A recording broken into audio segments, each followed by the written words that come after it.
கோவில் உண்டியலில் தவறுதலாக விழுந்த ஐபோன் சாமிக்குதான் சொந்தம் என கூறப்பட்டதால் செல்போனை தவறவிட்ட பக்தர் அதிர்ச்சியில் உறைந்துள்ளார். என்ன நடந்தது என்பதை பார்க்கலாம்.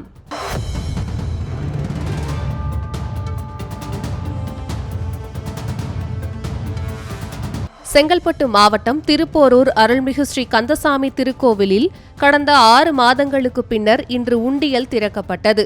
இதில் பக்தர்கள் தாலி, பொட்டு, கண்மலர், வேல், பணமுடிப்பு, சில்லறை நாணயங்கள், கட்டுக்கட்டாக 500 ரூபாய் நோட்டுகள் என உண்டியலில் காணிக்கை செலுத்தியிருந்தனர். இந்து சமய அறநிலையத்துறை இணை ஆணையர் ராஜலட்சுமி, ஈவோ குமரவேல், ஆய்வாளர் பாஸ்கரன் ஆகியோர் முன்னிலையில் உண்டியல் திறக்கப்பட்டது. இதில் 289 கிராம் தங்கமும் வெள்ளி பொருட்களும் காணிக்கையாக பக்தர்கள் செலுத்தியிருந்தனர். இதில் வியக்கத்தக்க விஷயம் என்னவென்றால், பக்தர் ஒருவர் தவறவிட்ட ₹1,00,000 மதிப்புள்ள ஐபோனும் கிடைக்கப்பெற்றுள்ளது. அது யாருடைய ஐபோன் என்று ஆய்வு மேற்கொண்டதில் சென்னை அம்பத்தூர் விநாயகபுரத்தை சேர்ந்த தினேஷ் என்பவரின் ஐபோன் என தெரிய வந்துள்ளது. இதையடுத்து அவருக்கு தகவல் அளிக்கப்பட்டு அவரும் உண்டியல் என்னும் இடத்திற்கு வந்து செல்போனை பெற முயன்றுள்ளார். அப்போது கோவில் நிர்வாகத்தினர் உண்டியலில் போட்ட அனைத்து பொருட்களும் முருகனுக்கே உரியது என்றும், உங்களுக்கு செல்போனை கொடுக்க முடியாது, வேண்டுமென்றால் உங்களுடைய தரவுகள் ஏதேனும் செல்போனில் உண்டு என்றால் அவற்றை மட்டும் நீங்கள் பெற்றுக்கொள்ளலாம் என்று கூறியுள்ளனர். இதனால் குடும்பத்தினருடன் சென்று செல்போனை பெற்றுக்கொள்ளலாம் என்று வந்தவருக்கு ஏமாற்றமே மிஞ்சியுள்ளது.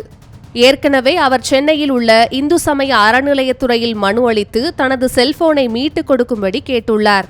அப்போது உண்டியல் எண்ணும் வரை காத்திருக்குமாறு அதிகாரிகள் கூறியுள்ளனர்.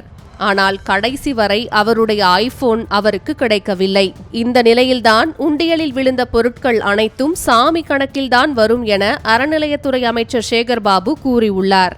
சென்னை மாதவரத்தில் அமைந்துள்ள மாரியம்மன் கோவில் மற்றும் சிவன் கோவில்களை இந்து சமய அறநிலையத்துறை அமைச்சர் சேகர்பாபு ஆய்வு மேற்கொண்டார். அப்போது இந்த ஐபோன் விவகாரம் குறித்து பேசிய அவர், உண்டியலில் விழுந்த பொருட்கள் சுவாமி கணக்கில்தான் வரும் என்றும், சட்ட ரீதியாக இதற்கு விதிவிலக்கு இருந்தால் ஆய்வு மேற்கொண்டு அவர்களுக்கு உரிய நிவாரணம் வழங்கப்படும் என்றும் தெரிவித்தார்.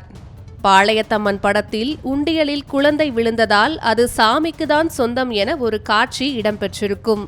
அதேபோல நிஜத்திலும் ஒரு சம்பவம் திருப்போரூர் கந்தசாமி கோவிலில் நடந்துள்ளது அனைவரிடத்திலும் ஆச்சரியத்தை ஏற்படுத்தியுள்ளது.